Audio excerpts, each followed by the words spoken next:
的式 iPod Nano、iPad Mini 可能今晚亮相。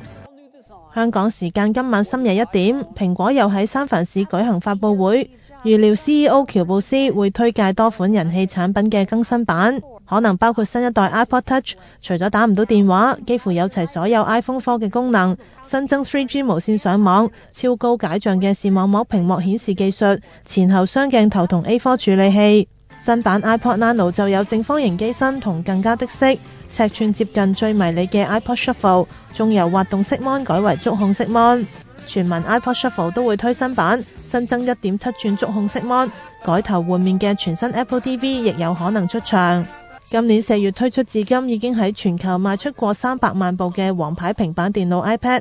有傳會推出7寸 Mon 嘅 iPad Mini， 亦可能喺發佈會亮相。iPad 帶動平板電腦潮流，包括南韓三星同日本東芝等公司，